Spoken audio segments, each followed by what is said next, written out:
Bonjour, c'est Entretien de dimanche. Merci de nous accepter chez vous. On pourrait appeler cela le désamour, pas n'importe lequel, mais le désamour au sommet de l'État. Je dis désamour au sommet de l'État parce qu'il s'agit d'un désamour qui met aux prises quand même un président et d'anciens chefs d'État, notamment ses récents prédécesseurs encore vivants. Il s'agit de Patrice Talon d'un côté, de Nicéphore Soglo, lui surtout, qui se révèle toujours aussi prompte à l'attaque, attaque au niveau des écrits ou parfois même au niveau donc de la sortie face à la presse. Nous avons ce matin de dimanche le docteur Gilles Goï avec lui donc pour motif bien évidemment revenu sur ces sorties-là intempestives de l'ancien chef d'État Nicéphore Dieudonné Soglo. Alors, pour bien évidemment en chercher les tenants et les aboutissants, de ces sorties-là. Docteur Gilles Goï, bonjour. Bonjour. Vous êtes docteur, ingénieur, sociologue, démographe, politologue aussi. Il n'y a pas mieux pour avec sérénité aborder ce que nous avons appelé bien évidemment sortie intempestive d'un chef d'État quand même qui mérite, on pourrait le dire ainsi, des vacances bien tranquilles, même s'il faut à des moments donnés intervenir sur certains sujets. Alors, vous êtes l'auteur, il faut le rappeler, d'un écrit, tout comme, par moment, vous le faites d'ailleurs, un écrit de presse paru au niveau d'un certain nombre de presses écrites, notamment au niveau du matinal. Cette semaine-ci, vous avez souligné certains éléments donc, au niveau donc, de la dernière sortie de l'ancien président. Nous allons, avant d'y revenir, vous demander vos motivations, sans doute vous en avez comme Nicéphore Dieudonné Soglo, alors vos motivations à par moment, donc, prendre, on va dire, la parole. Merci infiniment, monsieur le journaliste. Mais je voudrais à l'entame que vous me permettiez de vous remercier chaudement, de remercier cette grande télévision, E-Télé, qui m'a fait l'honneur de m'inviter ici ce matin. Grand honneur simplement parce que pour moi, passer par ici, après certaines grandes personnalités, c'est un honneur, un grand honneur pour ma modeste personne. Sans les nommer toutes, j'ai une pensée particulière. J'ai une pensée particulière pour le professeur Jean-Roger Aouyou, mon professeur à l'université, pour la profondeur de ses analyses et la rigueur de ses argumentaires. Et s'il n'y avait pas ces personnes, s'il n'y a pas de personnalités de cette trempe, on aurait pu être tenté de penser que le Bénin n'a plus de modèle. Heureusement, il y a ces personnalités qui sont en contraste fondamental avec notre ancien président de la République, Nicéphore Dieudonné Soglo, que j'avais l'habitude d'appeler affectueusement Pépé. Mais comme vous l'avez dit, pour des motivations purement partisanes ou purement égoïstes ou sectaires, s'est lancé ces derniers mois dans des sorties intempestives. Le mot n'est pas trop fort, le mot est même trop doux. Des sorties intempestives, ce qui fait qu'à un moment donné, j'ai dit, mais qu'est-ce qui se passe? Il faut quand même bien que l'on comprenne davantage ce qui se passe. Parce que si on ne le fait pas, les jeunes sont tentés de penser qu'il n'y a plus de modèle au Bénin. Il n'y a plus de modèle au Bénin. Le président Nicéphore Soglo n'est pas n'importe qui. Et administrateur de la Banque mondiale, pas fonctionnaire de la Banque mondiale. Parce qu'on avait beaucoup surfé sur cette ignorance. C'est administrateur de la Banque mondiale. Vous et moi, si nous sommes désignés par notre pays, on peut être administrateur de la Banque mondiale. Le fonctionnaire, c'est celui-là qui a passé un concours de recrutement pour la Banque mondiale, dont la nuance était nécessaire. Mais voilà un ancien administrateur de la Banque mondiale envoyé par le président Kélékou. Il faut bien quelqu'un pour envoyer quelqu'un quelque part. Donc, administrateur de la Banque mondiale, qui a eu la chance, c'est un monsieur qui a été chanceux, qui a eu la chance à la faveur de la conférence nationale sur laquelle je suis revenu, de Roubladise, de Fumisterie, a été Premier ministre de ce pays, président de la République. Pas mérite, vous dites... Bon, disons que c'est pas... bon, c'est un cas mérite, il y a un mérite, mais c'est pas consensus. Consensus vite trahi par la suite. Quand je dis pas mérite, c'est qu'il n'est pas tombé comme un cheveu dans la soupe, Premier ministre. C'est un consensus qu'il a porté là. consensus qu'il a porté là, et il n'a pas totalement trahi. Il n'a pas totalement trahi ce consensus quand on l'a vu faire pendant son mandat présidentiel. On aurait pu faire mieux. Ouais. Mais avec un passé récent, on avait applaudi ce qu'il avait fait dans le temps, encore qu'il ait beaucoup de choses à redire sur sa gouvernance.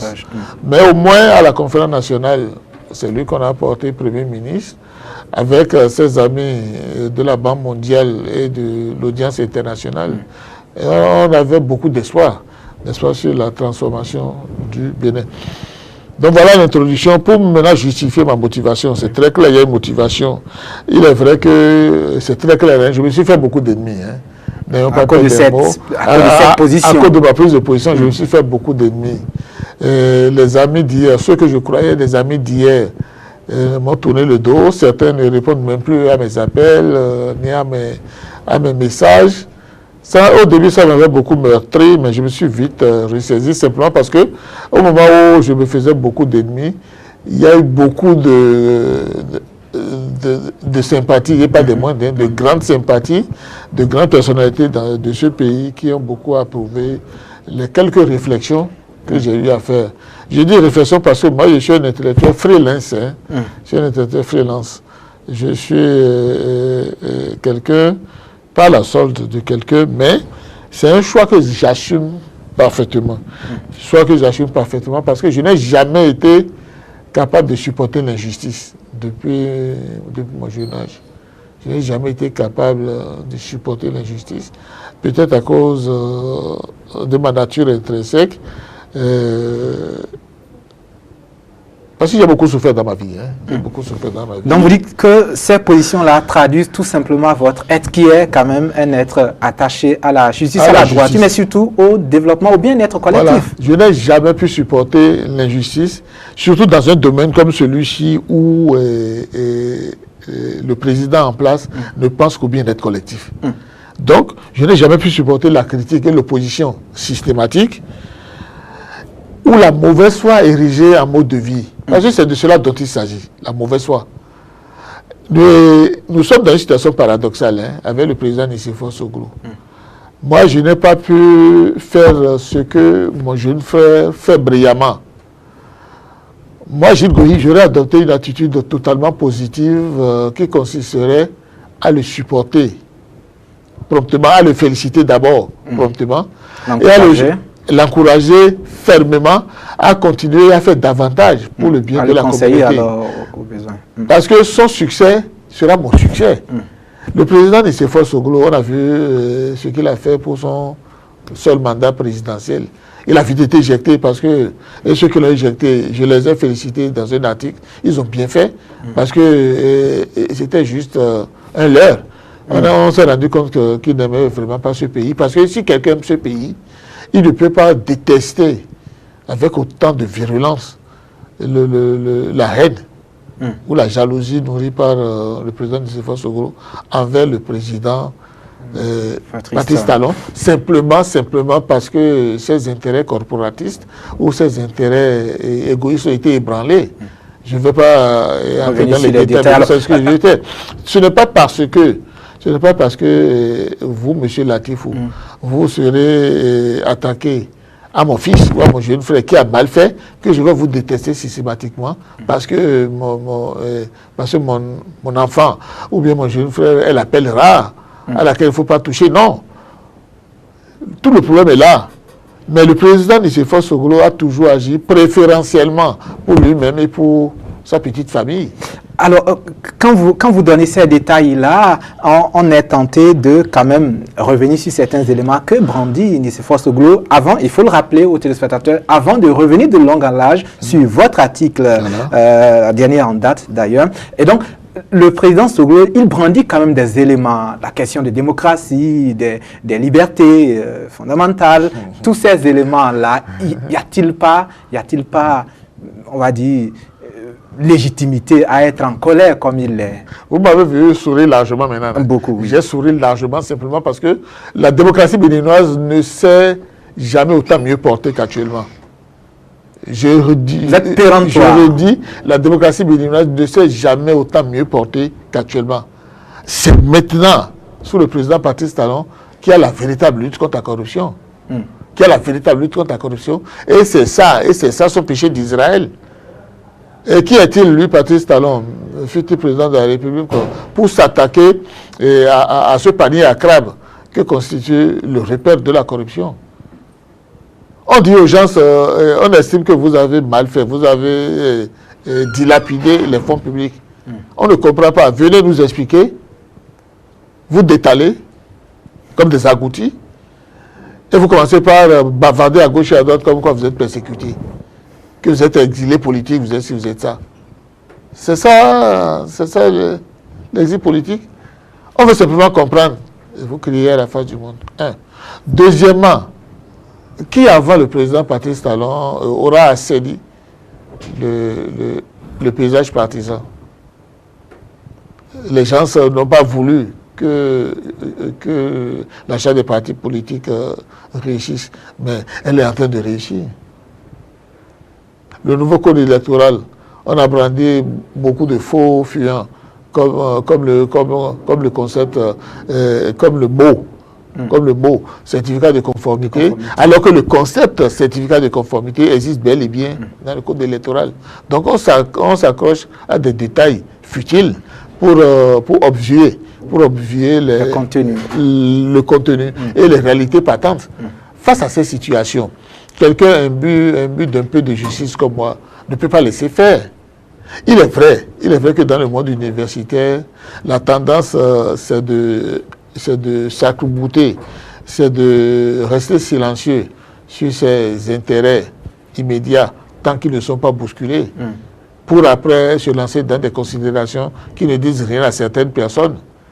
Mais moi, j'ai toujours été beaucoup plus proche du peuple, c'est-à-dire parler un langage accessible, vivre les réalités de ce peuple qui continue d'espérer un lendemain meilleur. Pourquoi est-ce qu'actuellement, il y a cet engouement formidable envers le projet asphaltage? Quand au départ, l'État, le gouvernement avait commencé par récupérer les espaces publics illégalement occupés, n'est-ce pas qu'on avait beaucoup crié? Or, le président Patrice Talon est en train de récupérer ces espaces pour les allouer à ses amis, à ses parents. Aujourd'hui, qu'est-ce qu'on constate? N'est-ce pas que ce sont certaines de ces bouches, de ces gorges chaudes contre le projet asphaltage qui se dessinait? N'est-ce pas que ce sont ces gorges chaudes aujourd'hui qui applaudissent, qui sont les premiers bénéficiaires? De telle sorte que si on laisse ce projet asphaltage aboutir, comme ça va l'être, parce qu'il n'y a pas de raison. L'exécution est en cours l'exécution est en cours allègre. Vous verrez comment la physionomie de notre pays, le Bénin, qui en a tant besoin, va changer. À partir de cet instant, on peut, comment ne pas supporter un président pareil? Il faut être bizarre, il faut être bizarre pour critiquer comme on le fait, ce monsieur. Et surtout, il faut être absolument d'une certaine trempe pour déverser beaucoup d'inexactitudes, beaucoup de mensonges sur le coton, par exemple, comme ça a été fait. Un peu comme si le président Patrice Talon, quand il était au opérateur économique, avait conclu des deals bizarres pour s'accaparer du secteur. Le processus a été très clair, je l'ai largement abordé. On va d'ailleurs de long en large s'y attarder, docteur Goyi, parce qu'effectivement, vous avez, et ça a pratiquement été placardé sur la page 11 de la parution de mercredi de Le Matinal, pratiquement toute la page. Donc, détails, éléments, preuves pratiquement analytiques et étalées, vous êtes revenu sur l'histoire de la gestion du coton. Par moment, vous soulignez d'ailleurs des errements décisionnels. Voilà. Avant, bien entendu, même l'arrivée de Boni Yayi et ensuite celui de l'arrivée donc de Patrice Talon. Revenons sur ces errements-là historiques. Avant Patrice Talon, avant même Boni Yayi, le coton, c'était quoi la vérité? Et qu'est-ce que vous essayez en fait de faire saisir à la population dans le dossier coton? Merci infiniment. Disons simplement que la dramatique situation du coton passé peut se résumer en une seule phrase. Une seule phrase. Pourquoi lui et pas moi? pourquoi Patrice Talon va-t-il réussir à faire profiter le Bénin de la filière coton et pas moi? Là où moi j'ai échoué. Et le président Nicéphore Soglo a essayé de faire quelque chose. Donc en son temps, il a essayé de réformer aussi. J'ai bien dit qu'il a essayé. Et c'est pour ça que tout à l'heure, dans mon introduction, j'ai dit qu'on aurait pu faire mieux. Parce que si c'était une copie de collégien ou bien de collègues qu'on voulait noter, la mention, c'est peut mieux faire. Parce que c'était un mandat présidentiel de 5 ans, ajouté à une année de Premier ministre. Tout à fait. Pendant la période transitoire. 90-91. Donc, il a pu faire grimper le coton à un certain niveau. Mais son successeur, le président Boni, il a lamentablement échoué. Tout le monde sait ça. Je ne vais pas... Son successeur, donc Kérékou ou... Bon, oui, son deuxième successeur, le président Boni, oui. Mais le président Mathieu Kérékou, lui, il ne s'est jamais mêlé, visiblement. Il ne s'est jamais...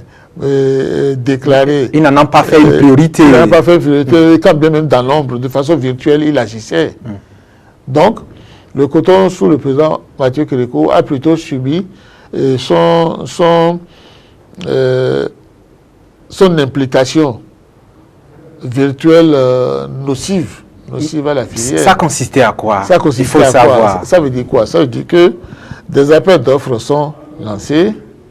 L'opérateur Patrice Talon a toujours postulé parce que c'est son domaine, c'est un domaine qu'il maîtrise parfaitement bien, c'est un domaine où il a toujours réussi, aussi bien au niveau du Bénin qu'à l'international. Ses preuves sont avérées. Donc, les appels d'offres lancés avec les conditions exigées, on ne peut pas avoir plus d'un bloc. Il a toujours postulé pour toujours enlever un bloc. Parce qu'il y avait une divergence de position. Ceux qui voulaient liquider la Sonapra, devenue Sodeco, en bloc, ceux qui avaient dit non, pour éviter le monopole, ce qui peut se comprendre, ce qu'on appelle monopsone. Pour éviter ça, d'autres ont dit non, il faut répartir en 4 lots. Le président Patrice Talon, qui n'avait jamais été gourmand, a toujours postulé pour un lot qu'il a toujours gagné. Mais la jalousie et la mesquinerie agissante voulaient que chaque fois que lui, il réussissait, parce que c'est le nom Patrice Talon qu'on ne voulait pas entendre ni sentir, chaque fois que lui réussissait, on annulait l'appel d'offres. On annulait le processus. Bon, c'est un légaliste. Il respecte la décision. Chaque fois qu'on relançait, il postulait, il gagnait toujours. Bien. Du temps du président Mathieu Kérékou, je l'ai dit dans l'un de mes articles, moi j'aurais bien préféré que les encouragements à Patrice Talon, j'aurais voulu que ça commençât avec le président Mathieu Kérékou.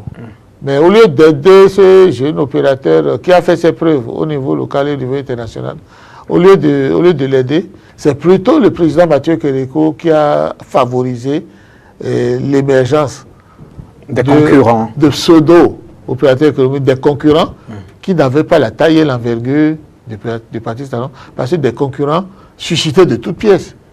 Comme on l'a vu. Sans conviction au départ. Sans conviction au départ, comme on l'a vu pour nos élections, que ce soit législatives ou présidentielles, où des candidatures sont suscitées à foison pour casser un candidat potentiel. Donc, des opérateurs économiques ont été suscités de toutes pièces pour concurrencer le président Patrice Talon. L'acteur principal. Je n'en veux pour peu que la figure emblématique que constitue M. Rodriguez.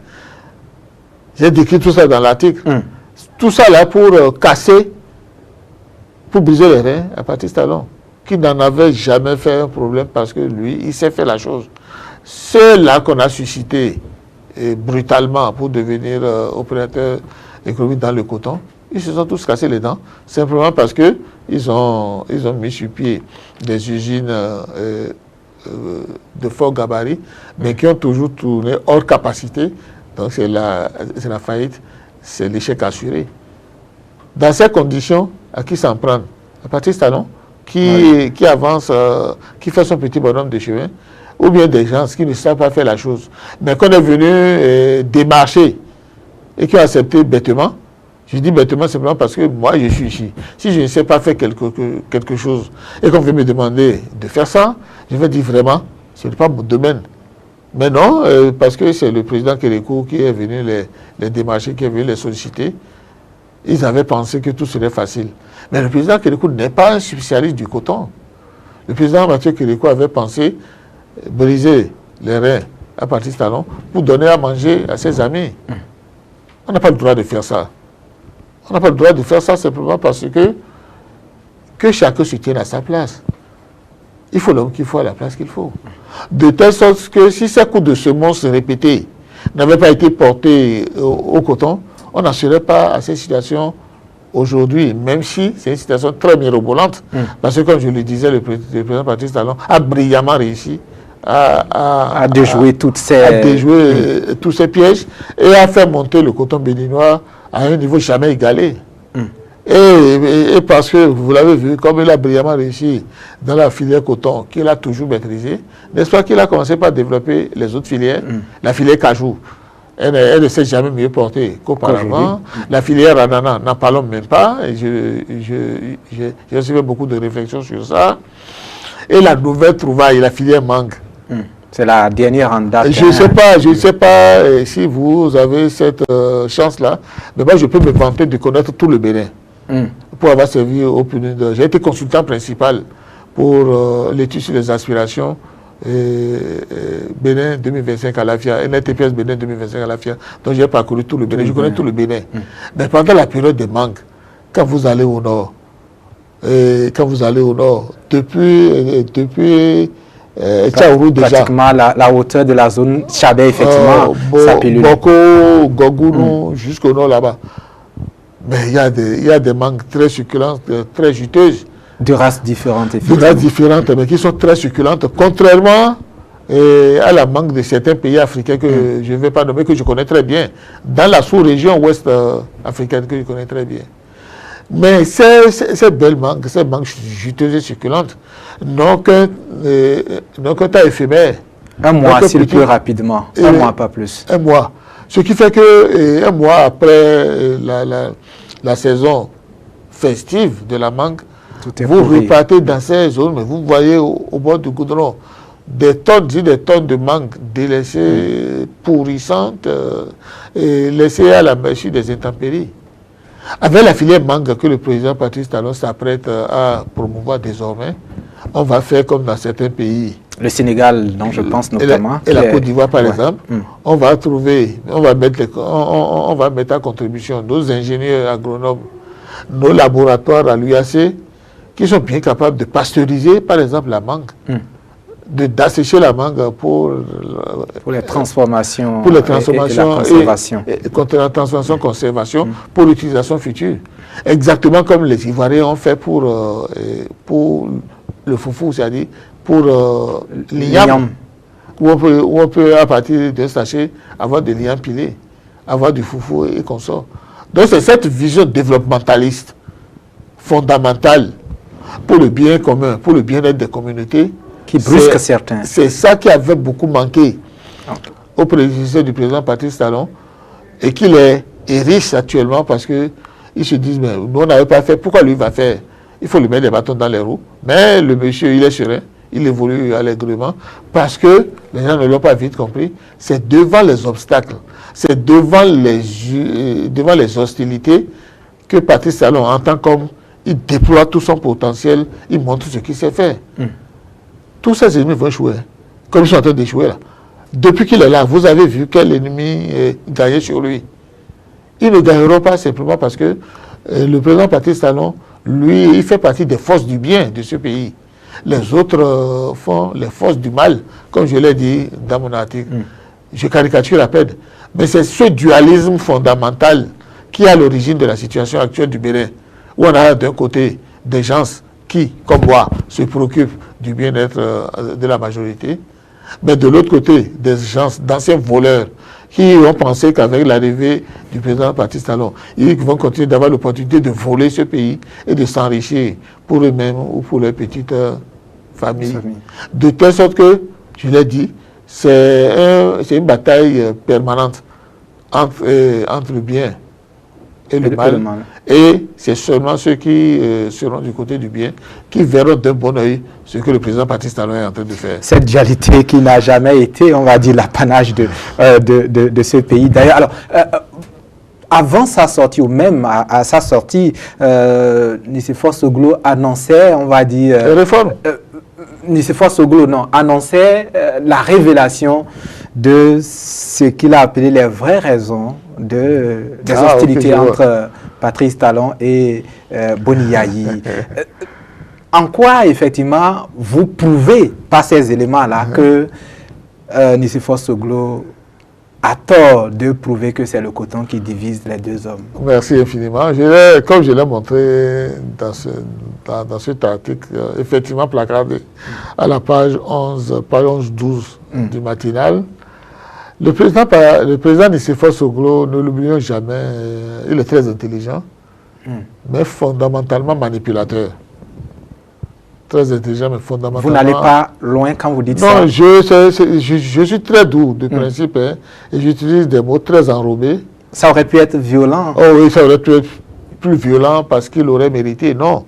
Mais j'utilise des mots extrêmement doux, parce que je ne fais que constater ce que tout le monde constate sur le personnage très intelligent, mais manipulateur et foncièrement égocentrique. Foncièrement égocentrique simplement parce qu'il n'a jamais pensé qu'à lui et à sa petite famille. Et tout le problème est là.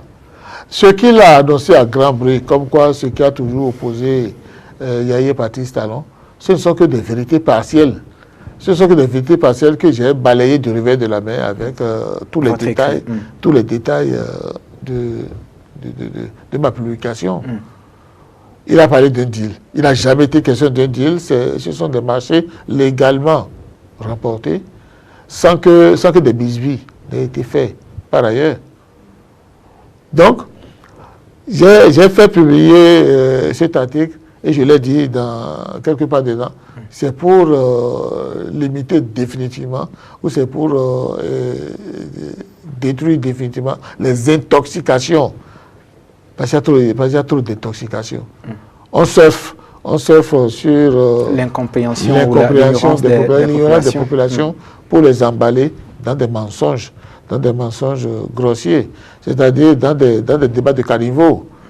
Et c'est à ce travail que j'essaye de m'atteler, c'est-à-dire faire éviter la pollution mentale aux populations, faire éviter les mensonges grossiers parce que fondés sur la mauvaise foi, afin de permettre aux Béninois moyens de comprendre ce qui se fait réellement. Parce que si vous ne faites pas ce travail, le président Patrice Talon, il a mille choses à faire. D'abord diriger un foyer, ce n'est pas déjà facile. Vous êtes jeune, beau garçon, c'est sûr que vous êtes déjà marié. Est-ce que diriger un ménage, c'est déjà facile? Diriger un ménage, ce n'est pas facile. Diriger une famille de taille moyenne, ce n'est pas facile. Diriger une famille, un clan, un liage d'abord, un quartier, un département et un pays ensuite, ce n'est pas du tout facile. Une mairie, on l'a vu. Mairie d'abord, voilà. Ce n'est pas du tout facile. Mais le président Patrice Talon, qui est là depuis 3 ans, on voit qu'il y excelle de fort belle manière. De telle sorte que c'est ça qui gêne. Et nous, on ne peut que l'encourager à continuer. Simplement parce qu'il est dans le vrai. Il est une force du bien. Simplement parce que il n'y a aucun accouchement sans douleur. Sans douleur. Les douleurs de l'enfantement, il a prévenu. Monsieur Patrice Talon, en 2015, parce que moi, mon engagement remonte en 2015, a déjà annoncé les réformes, que lui, il est venu sous le sceau des réformes, que ça fasse mal ou non, lui, il est venu pour réformer. Ce n'est pas, n'est-ce pas ce qu'il est en train de faire depuis? Donc, pour revenir au coton, tout ce que l'ancien président Nicéphore Soglo a, bon, je ne veux pas dire raconter, ou je ne veux pas dire a balancé, a dit, bon, si on ne connaît pas le dossier, on ne saurait pas que c'est bourré de mauvaise foi, ce qu'il a dit. C'est pour ça que j'ai dit, il faut éclairer, il faut montrer aux Béninois moyens que, sous le couvert de belles phrases, comme il sait le faire, c'est un intellectuel, il est brillant. Il est brillant dans les références historiques. Sous le couvert des belles phrases, on ne peut pas prendre pour argent comptant tout ce qu'il a dit. C'est pour ça que j'ai essayé d'ouvrir ces pans de la situation. Ceux qui sont au courant de la situation ne peuvent que m'approuver. Et d'autres, si c'est nécessaire, d'autres pourront toujours venir à la contradiction pour confirmer ou infirmer ce que j'ai dit. Mais ce que moi j'ai dit, je sais que c'est ce qui a été. Et par rapport à ça, je suis parfaitement à l'aise d'être sur ce plateau, pour lequel, encore une fois, je vous remercie de m'avoir invité. D'accord, nous allons poursuivre parce que nous parlons quand même d'une relation tendue entre, on va dire, les plus importantes personnalités, que ce soit hier ou aujourd'hui. Et quelle aurait pu être, même s'il y a des antagonismes, quelles auraient pu être, on va dire, les relations Soglo-Talon? Comment vous les rêvez, ces relations-là? Oh, moi, j'avais beaucoup d'espoir. Hein. J'avais beaucoup d'espoir, vite déçu. J'avais des espoirs vite déçus. Et quand le président Patrice Talon a été élu président, j'ai dit, bon, voilà un monsieur volontariste et qui peut valablement bénéficier des bons auspices, des bons conseils du président Nicéphore Soglo. D'ailleurs, de qui il était proche au départ. Hein, voilà, de qui il était proche au départ. Et sur lequel le même espoir avait été porté à la conférence nationale. À la fin de la conférence nationale, tout le monde sait la situation dans laquelle nous étions, dans laquelle le Bénin était. Donc le président Nicéphore Soglo, je l'ai dit tout à l'heure, était l'homme d'un certain consensus. D'un certain consensus qu'il a vite trahi. C'est lui qui a trahi le consensus. Ouais, c'est-à-dire que c'est lui qui a trahi le consensus parce que mes aînés sont là. Mes aînés sont là, je vais nommer personne, mais ils sont là, ils m'écoutent. À la conférence nationale, il avait été décidé. Il est vrai que ça n'a été mentionné nulle part. Puisque même les archives de la conférence nationale sont des archives tronquées. Aussi à la conférence nationale. Mais le consensus qui n'a été libellé nulle part, c'était que les deux figures emblématiques de la période transitoire, c'est-à-dire de 90 à 91, que ces deux figures emblématiques, c'est-à-dire le Premier ministre et le président de la République, à savoir Nicéphore Dieudonné Soglo et Mathieu Kérékou, s'effaçaient pour que... À l'issue de la transition. À l'issue de la transition, s'effaçaient pour que de nouvelles figures émergent pour prétendre... Surtout pour que ces transitaires-là puissent mettre en place des conditions d'une facile gestion par les nouveaux leaders. Très bien.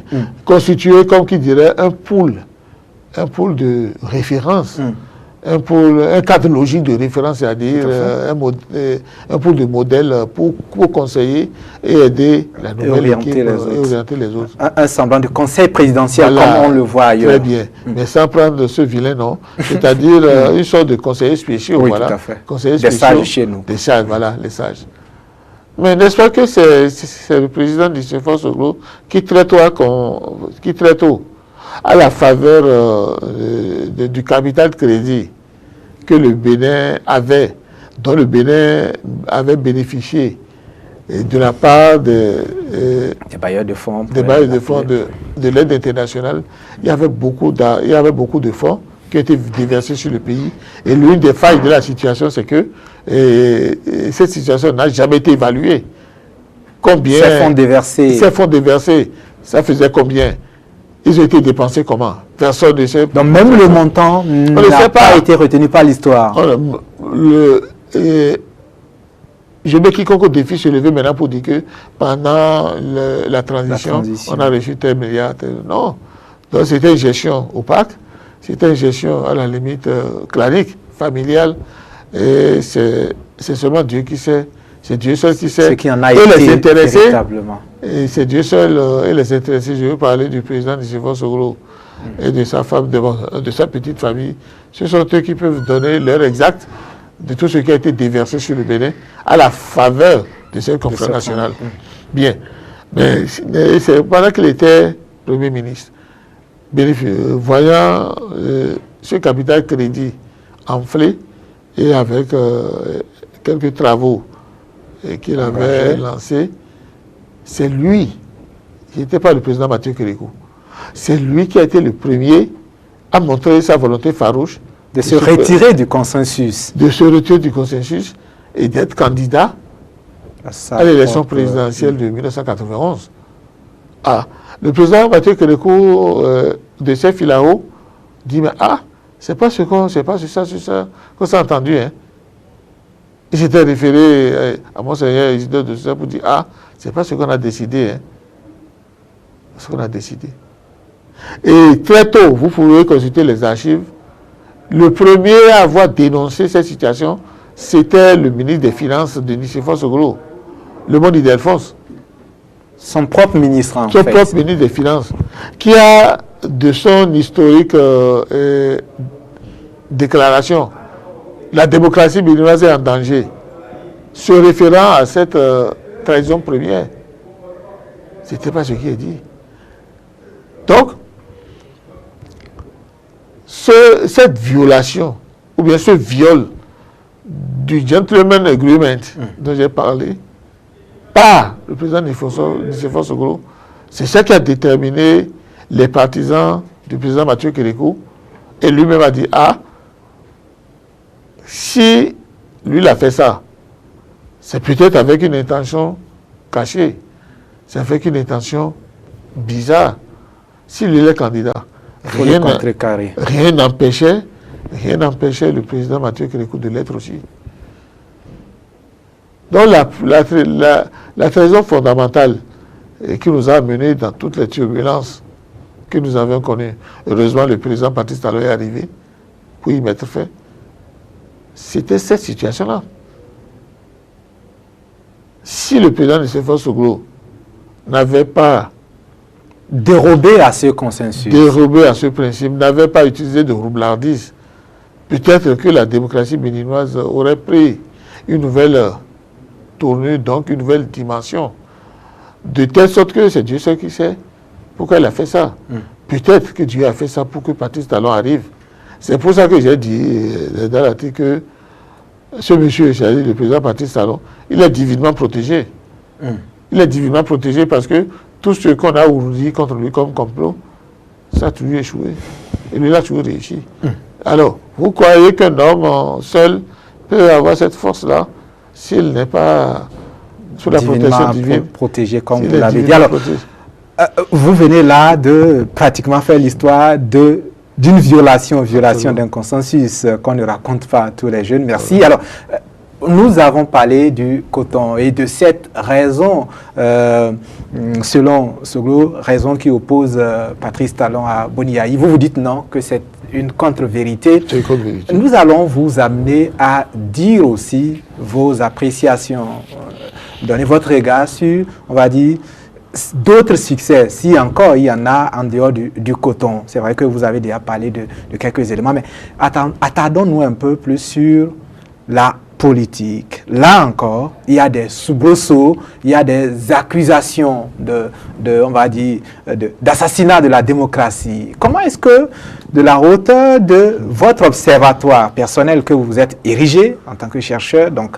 avec le droit d'opiner, comment est-ce que vous appréciez à la fois la gestion de ce secteur-là, le secteur politique, mais surtout les échos de ces soubresauts dont j'ai parlé? Très bien, merci M. le journaliste.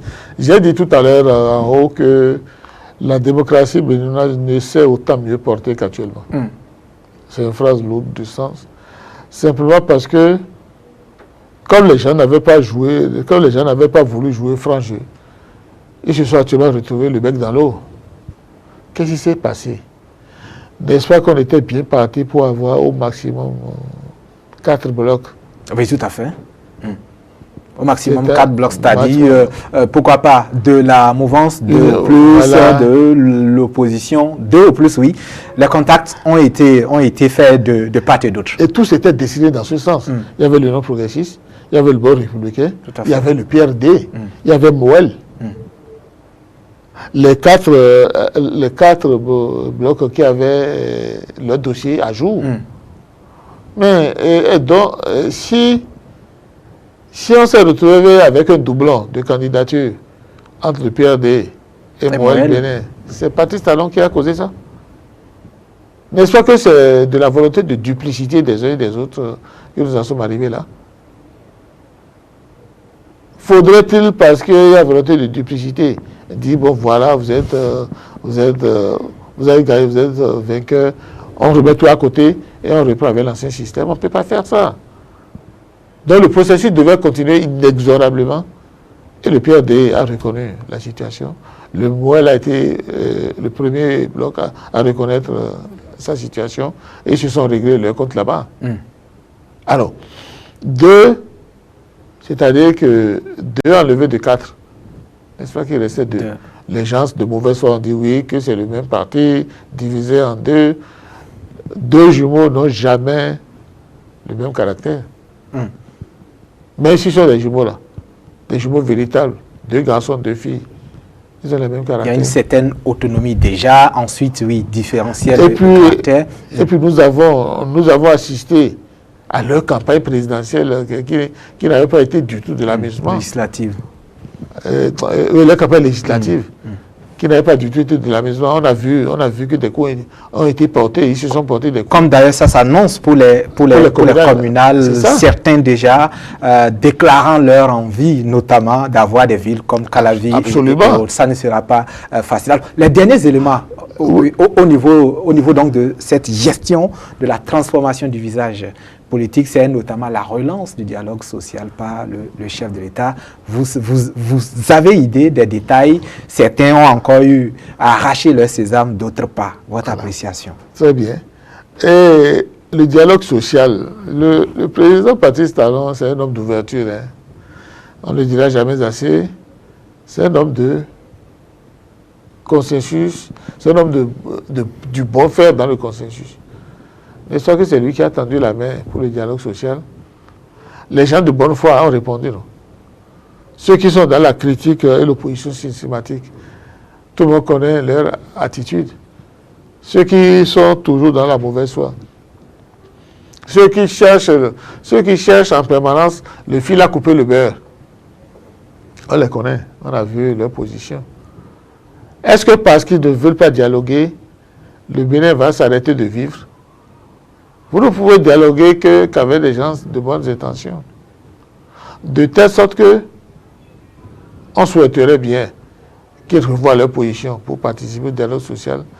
Mais avec ou sans eux, le Bénin va continuer d'avancer, le dialogue social va prospérer.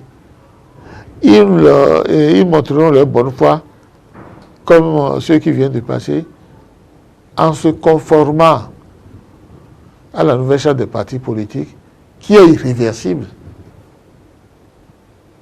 Ils vont montrer leur bonne foi en respectant les acquis de ces grandes réformes.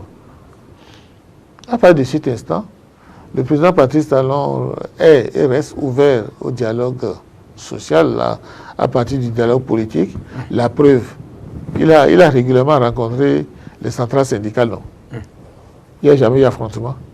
Il n'a jamais eu affrontement parce que quand on s'est entendu sur le minimum de base, sur le consensus du départ, tout le reste suit. Mais c'est parce que une certaine catégorie de politiciens, le mot n'est pas fort, une certaine catégorie de politiciens sont constamment dans la dynamique de jouer les troubles-fêtes, que nous en sommes là. Donc moi je crois que le dialogue politique, il est amorcé. Qui pouvait présager ou qu'est-ce qui pouvait préjuger que la DUD, la dynamique unitaire pour le développement, aurait facilement à s'en sortir, quand on sait que effectivement la DUD a pris part à un moment donné au discours dur de l'opposition. La DUD faisait partie de ceux qui critiquaient violemment le système, mais quand ils ont fait leur introspection, ils ont dit il n'y a pas d'obscurité ici, c'est la clarté. Quand ils ont respecté les exigences du décret portant chef des partis politiques, c'est un décret, c'est pas un arrêté. Ils ont vu, il n'y a rien de nouveau sous le soleil. Ce que les gens nous demandent, c'est déjà dans le document. Donc, au lieu de se victimiser, les gens ont intérêt à se conformer au concept et non aux mots pour rentrer vite dans les rangs, parce que le train est en marche. Va très vite. Alors, docteur, vous qui êtes politologue et qui observez beaucoup, qui écrivez d'ailleurs, qu'est-ce qui est si compliqué dans ce jeu de dialogue social, dans cette transformation peut-être, comme on utilise souvent le mot? Qu'est-ce qui est si difficile pour les acteurs politiques? Bon, moi je ne trouve rien de difficile à dire. Bon, pour moi tout est facile, hein, mais c'est seulement quand la mauvaise foi, je vais répéter ce mot-là, quand la mauvaise foi se mêle de quelque chose, rien de bon ne peut en tirer. La mauvaise foi induit d'emblée la mauvaise volonté. On sait bien que c'est noir, mais on va dire non, je n'ai pas blanc. Parce qu'on ne veut pas dire franchement, c'est noir. Tout est là, on joue. On veut jouer au chat et à la souris. Selon la préoccupation de base que j'ai développée tout à l'heure, selon la préoccupation de base, pourquoi lui et pas moi? Toujours. Pourquoi lui et pas moi? Je l'ai beaucoup martelé dans des articles publiés à l'international. Pourquoi lui et pas moi? Parce que c'est le problème du Béninois, c'est le problème du politicien béninois de façon spécifique, mais du Béninois pollué en général. Sinon, le bon sens veut que quand ton frère réussit, le bon sens veut que tu en sois fier, oui, la fierté. Mais bon, peut-être que c'est un sentiment humain. Et on est jaloux du succès de l'autre. Bon, mais je vais être quand même nuancé en disant que nous sommes particuliers dans ce domaine, puisque je connais assez de pays africains. Pour avoir un peu voyagé dans ma vie, j'ai eu la chance ou l'opportunité de comparer les mentalités des Africains. Je dois vous avouer que je ne suis pas fier de le dire, mais je suis aussi fier de le dire. Le Béninois est bizarre. Bizarre. C'est-à-dire, quand il vient bizarre dans le savoir bon faire, il se particularise. Le premier exemple, c'est la conférence nationale. C'est nous qui avons initié ça au Bénin. Quand le Béninois veut bien faire, il en a la magie. Il en a la magie. Mais quand il veut être encore négatif, c'est-à-dire quand il veut détruire, quand il veut charrier des bouts nauséabondes, il en a les moyens. Il en est encore champion. Vous avez entendu les mots violents qui avaient été prononcés dans ce pays. Nous allons brûler le Parlement. On dit ça? Nous allons brûler le Parlement. Nous allons tout casser. Un pays que vous aimez, vous voulez le détruire. De là, docteur a demandé effectivement l'effet de toutes ces batailles-là, parfois verbales, ces batailles au sommet de l'État, leur influence, leur impact sur la population. De là à demander ça. Ils font effet. Ils font effet, heureusement. Et nous devons rendre gloire et hommage à la période révolutionnaire qui a fait de ce peuple béninois un peuple politiquement mûr. La conscientisation que cette période avait initiée et opérationnalisée a fait que le Béninois n'est plus facilement dupe. Si le Béninois était facilement dupe, il aurait déjà cédé au cri des sirènes depuis. Vous voyez, vous avez vu les déclarations violentes de l'ancien président de la République qui est en train de fuir maintenant la justice, l'ancien président Boni Yayi. Vous avez vu avec quelle violence il faisait des injonctions au président élu Patrice Talon que lui va renverser, lui, ancien président Boni Yayi. Vous avez vu avec quelle violence, moi j'ai tout écouté, avec quelle violence le président Nicéphore Soglo aussi faisait la même chose. De l'autre côté, parce qu'ils étaient de connivence, avec leur ridicule théâtre sur le point de Dantokpa, où le président, où l'ancien président Boni Yayi jouait les Jet Li à la pacotille, dans des katas qu'ils ne maîtrisent pas. C'est digne de ce pays. Et ce peuple béninois a besoin de ça. Mais les gens s'en ont beaucoup indigné simplement. Les gens s'en ont indigné. Et il a suffi d'un ou de deux gaz lacrymogènes pour que nos fanfarons, je ne veux pas dire nos téméraires, pour que nos fanfarons détalent comme des agoutis ou comme des lapins. Voilà là où on en est à cause de la mauvaise foi. Sinon, rien ne permettait d'aller à ces extrêmes-là. Les choses qui ont été brûlées, les choses qui ont été cassées à Kadjeou, c'est bon ça là? Non, tout ça là pour dire court, nous devons apprendre à aimer davantage ce pays.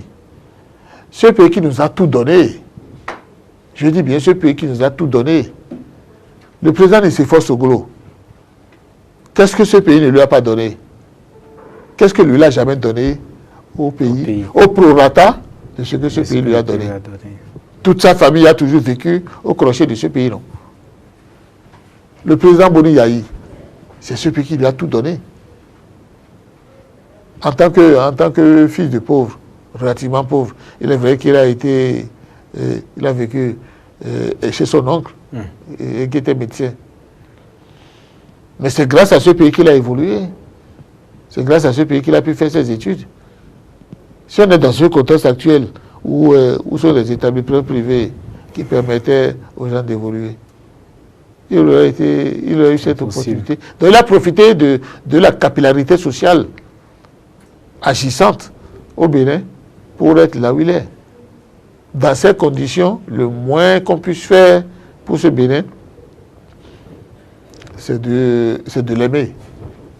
C'est de lui permettre de se développer.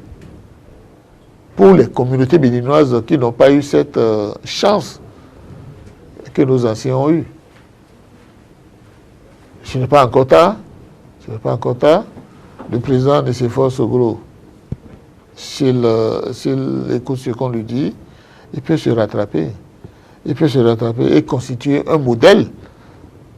Est-ce que vos sorties aussi, par moment, vos écrits ont cet objectif-là, à dire, faire en sorte que les gens reviennent aux positions favorables? C'est le seul objectif, mon frère. C'est mon seul objectif. Nul dans la science infuse. Chacun de nous peut se tromper. Ce que moi je veux, c'est que les gens se reconnaissent spontanément leur mauvaise façon de faire, qu'ils se fassent mandat honorable. Je ne dis pas qu'ils viennent se confesser publiquement dans des grimaces qui n'intéressent personne, mais qu'ils fassent leur auto-jugement,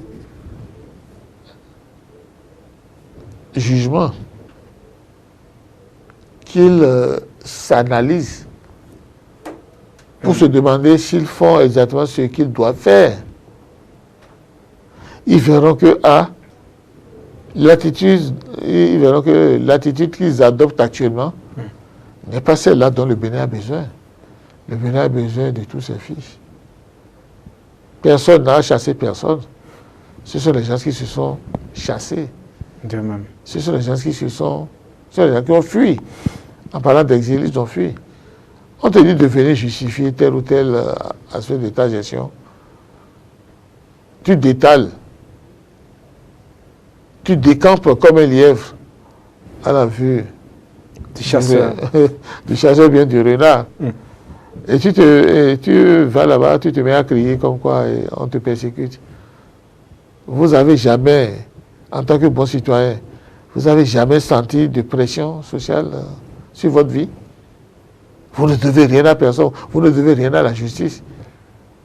Vous faites votre travail correctement, vous avez votre salaire, vous vivez de votre salaire, vous n'avez rien volé.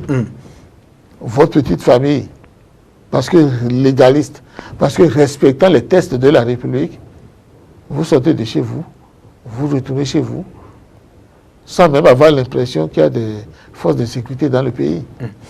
Alors, docteur, c'est vrai que nous analysons et on se concentre un peu plus sur les antécédents au niveau politique, mais à ne pas perdre de vue, effectivement, qu'après la relance du dialogue social, certains se sont tirés d'affaire, comme on l'a déjà souligné. Mais il y a cet agenda-là qui, quand même, bouscule, qui vient à grands pas, les communales. Là encore, ceux qui observent s'inquiètent quant à la possibilité pour des partis qui ne sont pas encore à jour, de le faire à temps, avant l'heure, pour qu'on évite notamment les scènes auxquelles on a été assujetti les élections dernières. Merci infiniment, M. Latifou. C'est à ça que je pensais tout à l'heure en disant que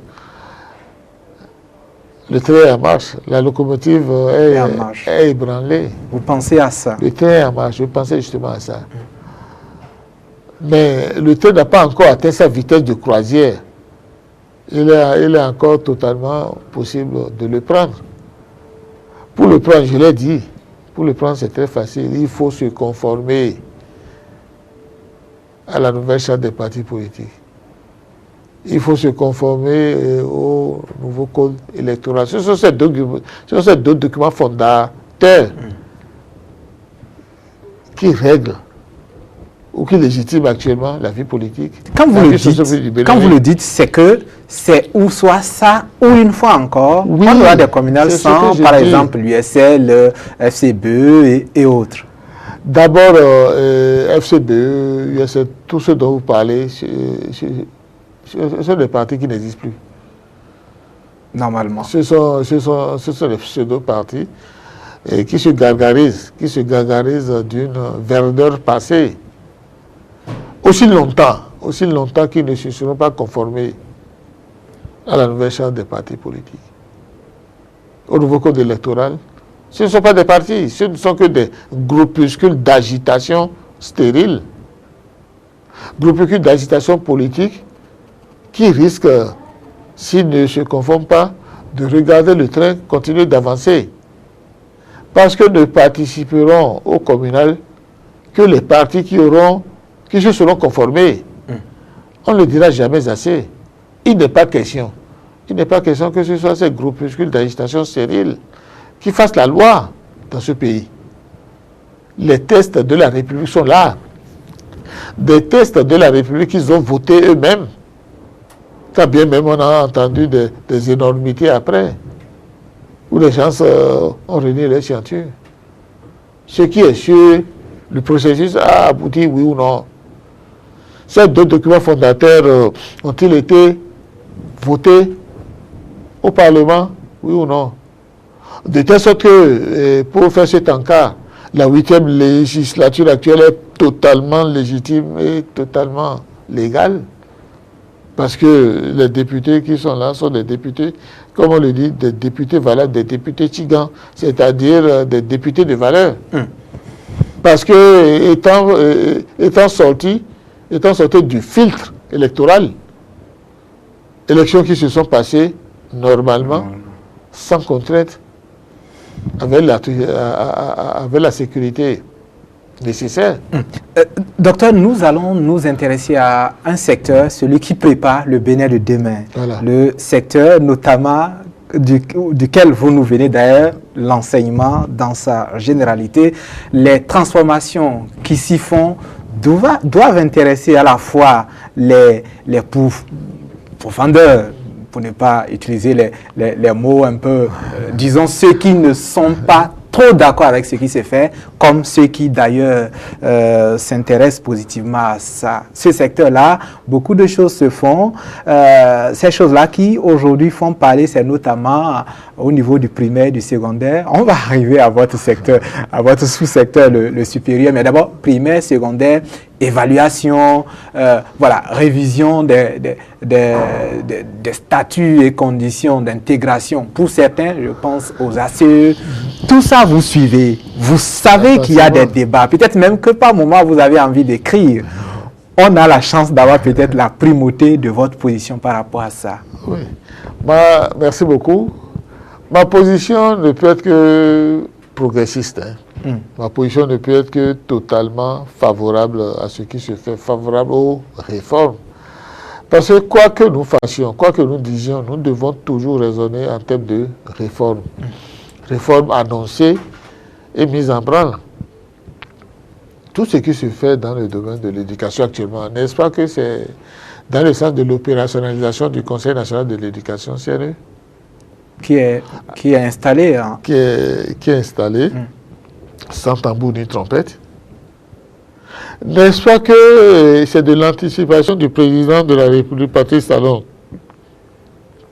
que nous avons les merveilleux taux de réussite dans le primaire comme dans le secondaire actuellement. Mais justement, les gens se disent, si on a déjà 58, 50% et autres, pourquoi alors? Pourquoi diable parler d'évaluation si ça marche déjà? C'est justement parce qu'on méconnaît que l'objectif de 100%, l'objectif de 100%, c'est ça qui est visé par les pays de grande démocratie. C'est un objectif réaliste pour tout à un fait pays réaliste comme nous. si on développe le secteur et qu'il n'y a pas d'ambiguïté pour un quelconque apprenant.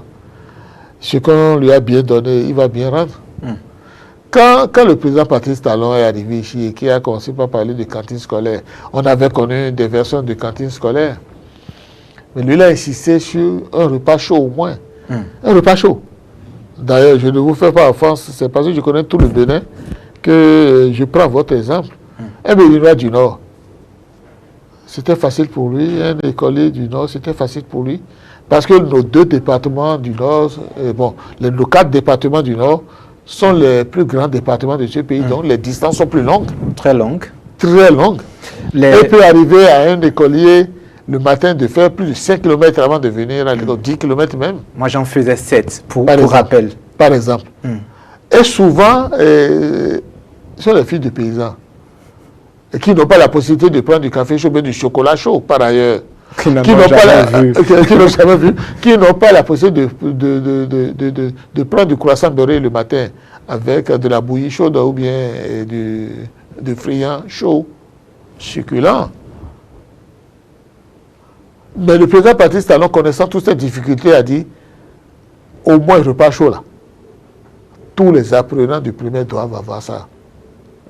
La conséquence, c'est quoi?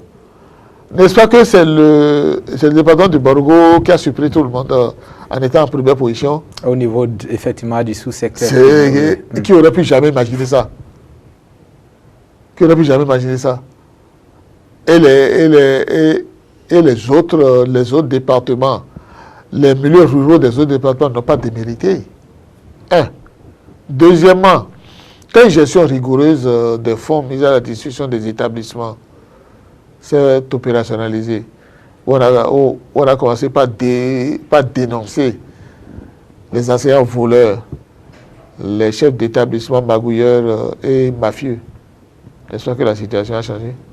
Et troisièmement, qui parmi les syndicalistes avait pensé à l'anticipation du chef de l'État à leur payer les indemnités qu'ils avaient ramassées avec beaucoup de joie et de plaisir dans le temps.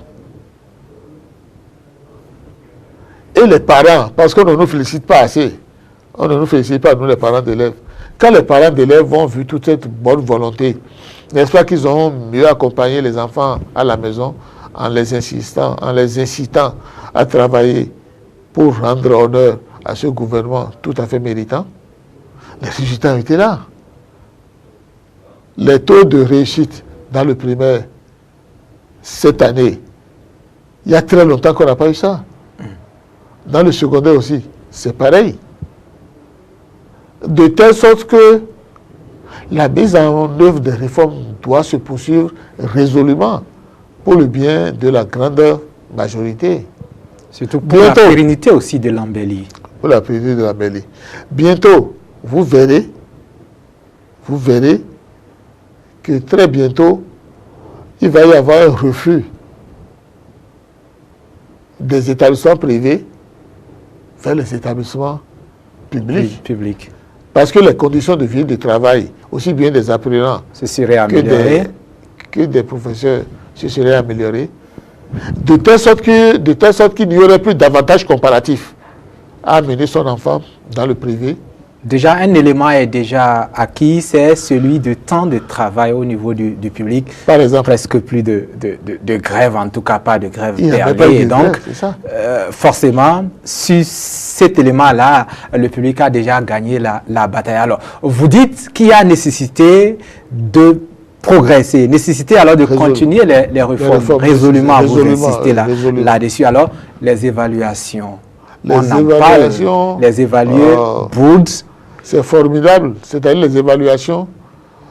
Et tout enseignant conscient, tout enseignant objectif devrait acclamer et féliciter ce gouvernement d'avoir eu cette idée géniale. Celui qui a l'habitude d'évaluer, se laisser évaluer. Celui qui a l'habitude d'évaluer et qui a peur d'être évalué, doit se poser des questions. Je dis bien, celui qui a l'habitude d'évaluer et qui a peur d'être évalué doit se poser des questions. Ça veut dire qu'il est un mouchard. Ça veut dire qu'il a des questions à se poser. Il doit se remettre en cause. Parce que si moi je suis un enseignant et que je sais que je dispense le bon savoir à mes apprenants, et je sais que je fais bien ce que je dois faire, normalement, c'est moi-même qui devrais me prêter en premier à l'évaluation. Demander qu'on vienne m'évaluer à l'université. Non, à l'université précisément, à l'ENEAM, École nationale d'économie appliquée et de management. Nous n'avons jamais réussi, nous n'avons jamais refusé d'être évalués par nos étudiants. Au contraire, on a fait un exercice à la fin de chaque cours. Donc, il y a un mécanisme d'évaluation par les apprenants. Il y a un mécanisme primaire d'évaluation par les apprenants. Et c'est franc, les apprenants vous notent. Comment? C'est une étude didactique. C'est dans une démarche pédagogique que ça a été initié. Et les apprenants ont évalué leurs professeurs. Les enseignants. De telle sorte que, si on sait qu'on fait bien son travail, c'est soi-même qui devrait solliciter l'évaluation. Alors, quand les gens sont peur d'être évalués, et en prenant des exemples farfelus, c'est suspect. Qu'au Niger, c'est comme ça qu'on a fait pour dégraisser la fonction publique, c'est comme ça qu'on a fait pour chasser les gens, ce qui est faux. Mais les conditions de cette évaluation ont été clairement libellées. On sait les conditions dans lesquelles ceux qu'on appelle les ACE ont été reversés. Déjà, c'était en train de tailler le bois quand on les a appelés pour venir enseigner. Des femmes étaient en train de vendre leurs tomates, leurs piments au marché quand on leur a dit de venir enseigner. Les conditions dans lesquelles ces Béninois et ces Béninoises sont devenus brutalement enseignants, on le sait. Il est donc nécessaire de décanter cette situation pour le bien du secteur éducatif, pour le bien de la performance, pour l'excellence voulue dans l'enseignement. C'est de cela dont il s'agit. De telle sorte qu'après cette évaluation géniale, vous verrez la qualité d'enseignants que nous aurons d'abord et la qualité des enseignés, c'est-à-dire des élèves étudiants, des apprenants que nous aurons. De telle sorte que moi, je suis fondamentalement optimiste quant à l'accroissement exponentiel du taux de réussite au cours des prochaines années. C'est pour ça que je dis que les réformes doivent être mises en œuvre résolument. Et peu en chose, les murmures d'une certaine centrale syndicale dont on connaît la verdeur des termes, dont on connaît la position. Alors, il y a dans la même logique que nous parlons souvent beaucoup trop de ceux qui ont des contrats, ceux qui sont agents permanents, mais le gros lot, ceux-là qu'on a toujours appelés les vacataires, on ne s'est jamais intéressé à leur sujet, notamment à leur qualité, leur capacité notamment d'accomplir leur mission. Mais là, il y a des réformes à leur endroit. C'est pour ça que je disais que c'est génial, la constitution de cette base de données. Parmi les vacataires, il y en a de très bons. Moi, je peux vous assurer que certains des vacataires que j'ai pris à la maison pour mes enfants, ils sont excellents. Mais ils ne sont que vacataires. Possibilité a été donnée à ceux-là de participer à une évaluation pour se faire... De prouver leur capacité. De prouver leur capacité intrinsèque. Et c'est génial. C'est-à-dire quoi?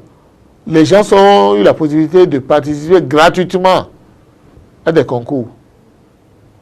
Gratuitement. Ils n'ont rien payé, à ma connaissance. C'est gratuitement.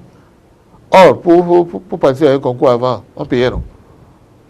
Donc, les gens ont eu la possibilité gratuitement de se positionner aux frais de la République, de se positionner, d'être en pole position, comme on le dit, pour un emploi rémunérateur. Alors, venons-en à votre sous-secteur, le supérieur. C'est vrai qu'on n'en parle pas, on ne parle pas beaucoup de ce sous-secteur-là. Le supérieur, là aussi, dans le silence, il y a des réformes, il y a des habitudes, des acquis qui ont été bousculés. Hein. Absolument. Notamment la vacation des agents, ce qu'on pourrait appeler les agents de l'État au niveau du supérieur. Des choses ont été, on va dire, un peu bousculées avec des habitudes qu'on a dû changer. Parlez-nous-en et en quoi ça augure de belles choses pour les apprenants du supérieur. Bon, en fait, ça n'augure que de belles choses. Hein. Peut-être vous allez me trouver fondamentalement optimiste. Il est vrai qu'au départ, on peut graisser un peu dedans parce que moi, j'ai été surpris. Bon, désagréablement surpris parce que quand on vous défalque, même si c'est 500 francs, ça déprogramme les choses. Vous imaginez ce que vous aurez pu faire avec ces 500 francs-là. Mais moi, j'ai été conforté quand on m'a expliqué à quoi c'est l'AIB, c'est-à-dire c'est la part payée par l'enseignant vacataire. Par exemple, moi, je suis permanent à l'ENEAM. Compte tenu de ce que je sais faire, compte tenu de mes compétences. Oui, c'est vrai que on l'a dit, hein, docteur, sociologue, mais aussi ingénieur, voilà, donc en démographie statistique, voilà. C'est pas rien. Donc j'interviens par exemple, voilà, très bousculé. Avec plaisir, bien entendu, parce que... L'envie de donner ça non seulement ça, mais ça me permet de vivre honnêtement. Ça me permet d'exposer au grand public ce que j'ai, ce que je ne peux pas faire si j'avais volé. Ça, c'est une parenthèse. Donc, j'interviens par exemple au département de sociologie, au niveau du master. Là, en tant que vacataire. Puisque prestataire. Voilà, prestataire de service. Alors, quand on a fait ça et qu'on a été payé dernièrement, parce qu'on a été payé, moi, j'avais fait mon calcul sur la base du taux brut. Bon, quand j'ai vu ce qui a été payé, j'ai dit, mais ça c'est quoi ça? C'était un chiffre bizarre qui n'était pas rond, parce que on était habitué au chiffre rond. J'ai demandé à savoir, on a dit, oui, il y a l'AIB. Et le reste? Et le reste, on m'a dit qu'il y a l'AIB. Mais j'ai dit, c'est quoi l'AIB? Bon, on a donné la définition, moi, je n'ai pas retenu. Mais j'ai compris que c'est la part payée par le prestataire de service et qui ne va pas dans les poches de quelqu'un, mais ça va dans les poches de l'État, c'est-à-dire, ça va au trésor public. Et quand je sais que le projet asphaltage, c'est sur la base de nos impôts, c'est sur la base des fonds propres béninois que tout ça là est en train de faire, est en train d'être fait, je dis waouh, c'est très bien.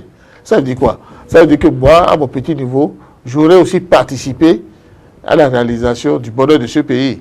Et moi, je suis totalement à l'aise par rapport à ça. Et ça vous aura reconforté aussi dans votre position de celui qui, à des moments donnés, peut demander quand même des comptes. Peut demander des comptes pour peu que ma santé me le permette. Je vais demander des comptes. Tout à fait. Parce que je vais chercher à voir à quoi ont servi les fonds qu'on m'a prélevés. Et moi, je trouve que c'est pour ça encore que je disais que la démocratie béninoise n'a autant jamais mieux fonctionné qu'actuellement. Avant, les fonds les sous qu'on nous prélevait, vous, monsieur Latif, vous savez à quoi ça servait? Je sais que c'était à certaines instances électorales qu'on invitait les gens à venir prendre 5 000, 10 000, on distribuait l'argent. On a vu ça, non? On a vu ça au présidentiel dernière. Dans ces conditions, moi, je trouve que les réformes dans l'enseignement supérieur, c'est très bien. Mais, bon, faute de communication appropriée, on ne comprend pas toujours pourquoi tel système a été fait. Par exemple, les élections décanal avait été suspendu. J'allais en venir Voilà, justement après, parce qu'on a parlé de la belle expérience de la démocratie universitaire. Voilà. Et tout ça, suspendu, vous voulez dire quelque chose à ce Voilà, bon, toute modestie mise à part, grâce à mes supérieurs hiérarchiques, moi j'ai toujours participé aux commissions électorales. N'est-ce pas? J'ai participé à la commission électorale du recteur. Et avant celle-là, j'avais participé à la commission électorale des canals, les chefs de département, les doyens. Donc, le processus avait été lancé quand brutalement, 48 heures, je crois, mais en tout cas, moins d'une semaine après, ça a été suspendu. Légitimement. Parce que le pouvoir central ne peut pas prendre une décision de cette gravité sans analyse préalable. Sans des raisons objectives. Alors moi j'ai fouiné un peu pour savoir ce qui s'est passé. On a dit bon, il vaut mieux ne rien dire. Il vaut mieux ne rien dire parce que avant que la décision ait été prise, qu'il y a des audits qui avaient été lancés dans tous les domaines, des audits qui avaient été lancés dans tous les domaines, et il vaut mieux pour toi, c'est à moi qu'on parle parce qu'on sait que je parle beaucoup, on sait que je ne tais pas. Vaut mieux ne pas écrire, par exemple. Il vaut mieux on m'a dit n'écris rien. N'écris rien parce que c'est une boîte de Pandore. C'est une boîte de Pandore. Il faut rester tranquille. Le Conseil national d'éducation sera mis en place. Dans le temps, on m'avait dit, le Conseil national d'éducation sera mis en place. Les choses vont se faire, mais autrement. J'attends de comprendre ce que autrement la veut dire. Je sais qu'on a recruté des gens pour le Conseil national d'éducation, encore que tous les profils n'aient pas été définis pour que je puisse postuler. Je n'ai pas pu postuler parce que, bon, ma dimension avait été occultée, mais je sais que les gens ont été recrutés et le Conseil national d'éducation a commencé.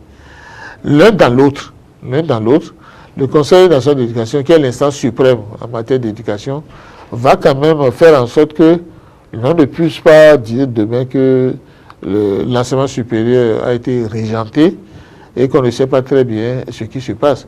Parce que l'enseignement supérieur, le domaine de l'enseignement supérieur, comme les autres domaines, a aussi beaucoup de problèmes de fonctionnement et de gestion. Ma patronne, Madame le ministre de l'Enseignement supérieur et de la recherche scientifique, qui n'a pas sa langue dans sa poche, bonjour patronne en passant, Madame le ministre, je vous respecte, a clairement dit qu'il y a beaucoup de problèmes de gouvernance au niveau de l'enseignement supérieur. Je ne vais pas nommer, je ne vais pas stigmatiser une quelconque entité, mais Madame le ministre m'a reconnu qu'il y a des problèmes de gouvernance. La preuve, des efforts ministériels ne sont pas reconnus à leur juste valeur. C'est-à-dire, le ministre fait des choses. Bon, comme le commun, comme l'enseignant moyen, comme l'enseignant ordinaire ne comprend pas tout ce qui se fait, on se réfugie derrière une certaine incurie, on se réfugie derrière une certaine mauvaise gouvernance pour dire que c'est le ministère qui ne joue pas sa partition ou que c'est le ministère qui n'a pas joué sa partition. Avant le ministère, on s'est aussi réfugié derrière certaines mauvaises gouvernances pour dire que c'est le rectorat, l'UAC qui n'a pas joué sa partition. Et quand le rectorat a brandi toutes les preuves, en fait même des photocopies, parce que ce n'est pas caché, quand le rectorat a réagi en donnant la preuve qu'elle a joué sa partition, les gens se sont immédiatement réajustés, parce qu'ils sont très intelligents. Les gens se sont immédiatement réajustés en se réfugiant derrière la conception pérenne d'un plan de consommation budgétaire. On doit mettre 1 mois, 2 mois pour mettre en place un plan de consommation. De telle sorte que ces petits problèmes ternissent le bon vouloir des autorités rectorales et des autorités du ministère. Et il y a nécessité de revoir le fonctionnement de ces organismes, de ces entités, les UFR, unités de formation et de recherche, et les entités sous tutelle. Ça ne marche pas vraiment. Alors voilà, ce qui concerne donc les 3 sous-secteurs de l'enseignement, il fallait l'évoquer parce qu'il s'agit de la préparation du Bénin de demain.